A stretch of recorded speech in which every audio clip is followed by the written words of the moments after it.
Cette vidéo porte sur les styles d'apprentissage. Quel type de personne êtes-vous? Oh oui, je suis une personne visuelle. Je pense que j'apprends de façon visuelle. Visual. Par exemple, je retiens les formules en les écoutant. J'ai besoin d'interagir avec le matériel. J'aime apprendre en faisant moi-même. Très manuel. Personne manuelle. Manuel? Donc si j'ai une maquette, j'aimerais la regarder et l'examiner. Cette vidéo est en partie sponsorisée par Google Search. Il existe cette idée dans l'éducation selon laquelle chacun a sa propre façon préférée d'apprendre, ce qu'on appelle son style d'apprentissage. Si l'information suit leur style d'apprentissage, ils apprendront mieux. De nombreuses théories sur les styles d'apprentissage existent aujourd'hui, mais la plus répandue en distingue 4 principaux: visuel, auditif, lecture-écriture et kinesthésique, ou VARC pour faire court. Les apprenants visuels apprennent le mieux à partir d'images, de démonstrations et de photos. Les gens peuvent me dire des choses, mais je n'arrive pas vraiment à les assimiler. Il faut que je les voie, les jouer, les écrire ou quelque chose comme ça. Les apprenants auditifs apprennent le mieux en écoutant une explication. À l'école, il me suffisait d'être attentif en cours pour réussir un test. Les apprenants lecture-écriture retiennent mieux en lisant et écrivant. Par exemple, je peux comprendre à peu près tout en lisant un manuel ou quelque chose du genre. Les apprenants kinesthésiques retiennent mieux en agissant et en interagissant physiquement. Manuel, il faut toucher les choses, il faut manipuler les objets. C'est un sport de contact, il faut le faire soi-même. Je veux tenter une expérience avec vous. Je vais vous montrer 10 images et je vous demande de ne rien dire en les regardant. À la fin des 10, dites-moi combien vous en retenez, d'accord? D'accord. Maintenant, les styles d'apprentissage semblent intuitifs parce que nous savons que chacun est différent. Certaines personnes raisonnent mieux dans l'espace, d'autres comprennent mieux à l'oral. Certaines personnes lisent mieux, d'autres sont plus habiles de leurs mains. Cela correspond tout à fait à une idée largement répandue. Et dans la tradition occidentale récente, on pense que nous sommes tous uniques, tous différents. Et donc, on n'a pas envie de dire que tout le monde apprend de la même façon. Cela va un peu à l'encontre de ce que nous ressentons sur ce que signifie être humain. N'est-il donc pas logique que chacun apprenne mieux selon son style d'apprentissage préféré? Les enseignants semblent en tout cas le croire. Une enquête auprès de près de 400 enseignants du Royaume-Uni et des Pays-Bas montre que plus de 90% pensent que les individus apprennent mieux selon leur style d'apprentissage préféré. Comme chaque professeur enseigne différemment, vous apprenez aussi différemment. Mais lorsque son professeur commence à utiliser des supports visuels, Jonathan trouve qu'il est plus facile de se concentrer et de comprendre la matière. Il pourrait donc être un apprenant visuel. Peux-tu me dire ce que cela signifie pour toi? Par exemple, qu'est-ce que cela veut dire être un apprenant visuel? Pour moi, apprendre implique parfois de dessiner, écrire ou regarder une image ou un film. Par exemple, les cours de sciences. Je m'ennuie facilement en écoutant simplement et je pense que c'est plus intéressant pour moi de pouvoir vraiment le faire.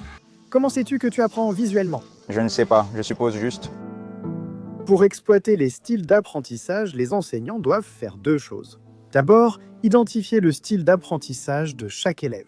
Ensuite, adapter l'enseignement de chaque élève à son style d'apprentissage. Sur le site web de VARC, il est écrit que, une fois que vous connaîtrez VARC, son pouvoir d'explication sera une véritable révélation. Mais avant de passer un quiz en ligne sur les styles d'apprentissage, il est bon de se demander: les styles d'apprentissage existent-ils vraiment? Avez-vous un modèle? Et si l'enseignement s'y adapte, apprendrez-vous mieux? Eh bien, on pourrait tester cela en menant un essai contrôlé randomisé, où l'on identifierait d'abord des apprenants ayant au moins 2 styles d'apprentissage différents, disons visuel et auditif. Puis on attribuerait au hasard les apprenants à l'une des 2 présentations éducatives, l'une visuelle, l'autre auditive.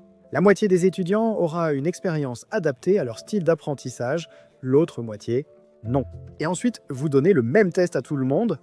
Si l'hypothèse du style d'apprentissage est correcte, les résultats devraient montrer de meilleures performances lorsque la présentation correspond au style d'apprentissage que lorsqu'ils ne correspondent pas. J'ai testé une version peu scientifique de cette expérience dans la rue, adaptant la présentation au style d'apprentissage de certains. Donc j'ai montré aux apprenants visuels des images de 10 objets. Mais pour d'autres apprenants visuels, j'ai plutôt lu les objets à voix haute. Cloche, pingouin, soleil. Ok, j'en peux plus. Combien peux-tu t'en souvenir? Je ne sais pas. Poire, couteau, canard, cœur, papillon. Pomme, vélo, guitare. Il y a une araignée. Est-ce que j'ai déjà dit œil? Trompette, poire, papillon, couteau. Bateau, cœur, couteau. Cœur. Je ne pourrais pas te dire le reste, c'est tout ce que j'ai. La plupart des gens ne retenaient que 5 ou 6 choses. 6, c'est pas mal. 6 sur 10, c'est pas mal du tout. C'est une note de passage. Mais quelques-uns pouvaient se souvenir de beaucoup plus, disons 8 ou 9 éléments. Insecte, je ne sais pas si j'ai dit insecte. Guitare, vélo, œil, cloche, cuillère, soleil, chaise. J'ai oublié les 2 derniers. C'est plutôt bien. 8, c'est vraiment bien. Oh, cool. 9, très impressionnant. Mais la raison ne semblait pas être que la présentation correspondait à leur style d'apprentissage préféré, mais plutôt qu'ils utilisaient une stratégie de mémorisation. Pendant que tu montrais, je mettais de l'ordre dans ma tête. À mesure que j'en voyais plus, je les ajoutais à la liste et la répétais en les regardant pour la dire à voix haute. As-tu essayé une stratégie pendant que tu regardais ces images? J'ai essayé de créer une histoire car il est plus simple de retenir une histoire que des objets séparés. J'essaye de tout rassembler en une histoire. Ceci est une preuve anecdotique, mais des études rigoureuses comme celles que j'ai mentionnées existent. Par exemple, une étude a opposé les personnes à pensée visuelle à celles à pensée verbale plutôt que les apprenants visuels aux auditifs. L'étude était basée sur ordinateur. Le style d'apprentissage des étudiants a d'abord été évalué avec des questions telles que « Préférez-vous lire un paragraphe ou voir un schéma d'un atome ?» Les chercheurs ont également proposé des explications difficiles avec 2 boutons, aide visuelle ou aide verbale. L'aide visuelle diffusait une courte animation, tandis que l'aide verbale fournissait une explication écrite.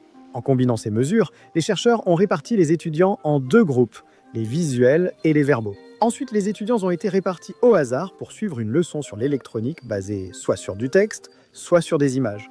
Quand un étudiant survolait des mots-clés dans la leçon du groupe, une définition et une explication s'affichaient. Mais dans le groupe basé sur les images, un schéma à noter était affiché à la place. Après la leçon, les étudiants ont passé un test pour évaluer leur apprentissage.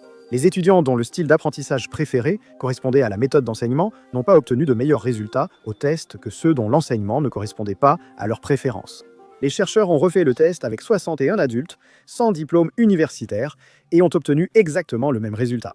Les styles d'apprentissage sont des préférences.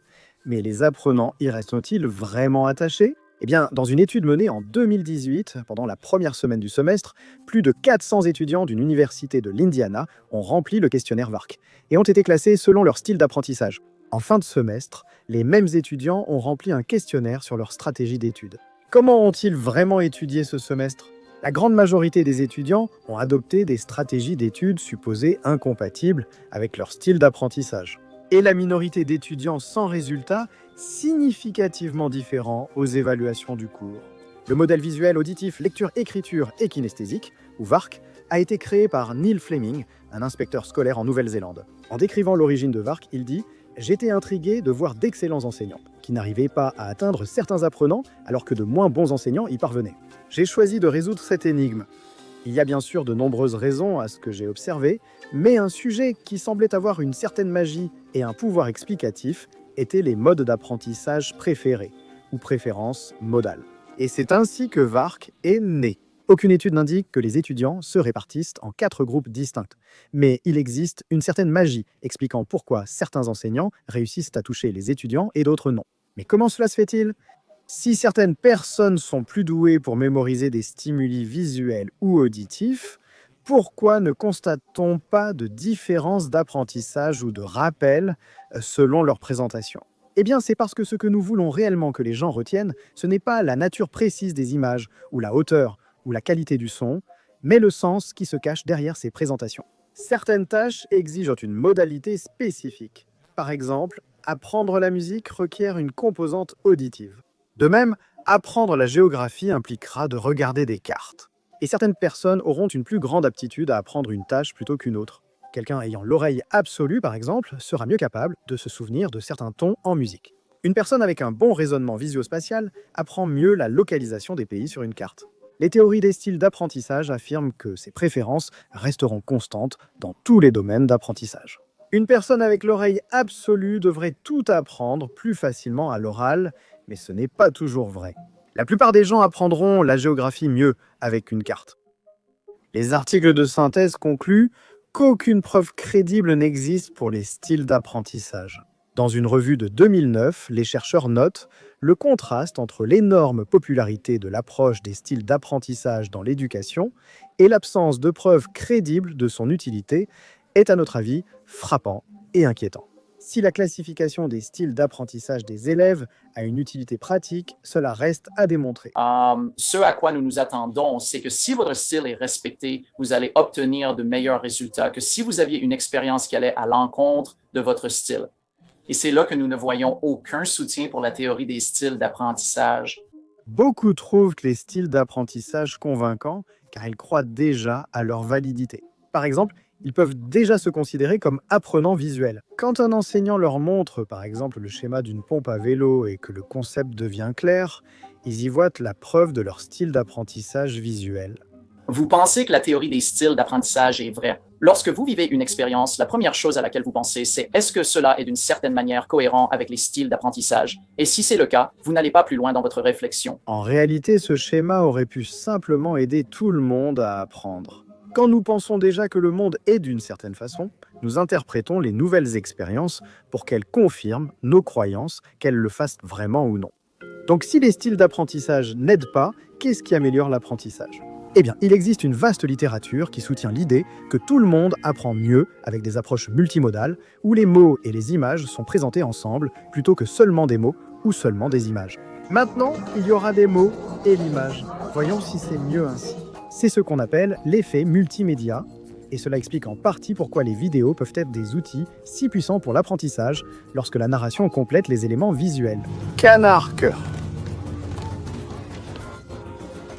Lors de mon doctorat, j'ai constaté que discuter explicitement des idées fausses était essentiel pour l'enseignement multimédia de la physique. Combien y en a-t-il ? 6, d'accord, c'est bien. C'est 50% mieux, tu trouvais que c'était plus facile que... Oui. Oui, avec des mots, oui. En fin de compte, le plus important pour l'apprentissage n'est pas la façon dont l'information est présentée, mais ce qui se passe dans la tête de l'apprenant. On apprend mieux en réfléchissant activement et en résolvant des problèmes. Ou en imaginant ce qui se passe si différentes variables changent. J'ai expliqué comment et pourquoi nous apprenons le mieux dans ma vidéo « La science de la pensée ». Allez la voir. De nombreuses méthodes d'enseignement fondées sur des preuves améliorent l'apprentissage. Les styles d'apprentissage n'en font tout simplement pas partie. Cette idée reçue sur les styles d'apprentissage rend probablement l'apprentissage moins efficace. Je veux dire, les styles d'apprentissage donnent aux enseignants des préoccupations inutiles et ils peuvent rendre certains élèves réticents à s'engager avec certains types d'enseignement. Et tout le temps et l'argent dépensé pour les styles d'apprentissage et les formations associées pourraient être mieux utilisés pour des interventions qui améliorent réellement l'apprentissage. Vous n'êtes pas un apprenant visuel, ni un apprenant auditif, ni un apprenant kinesthésique, ou plus précisément, vous êtes tous ces types d'apprenants à la fois. Les meilleures expériences d'apprentissage impliquent plusieurs façons de comprendre la même chose. Et le meilleur, c'est que cette stratégie fonctionne non seulement pour un sous-groupe, mais pour tous.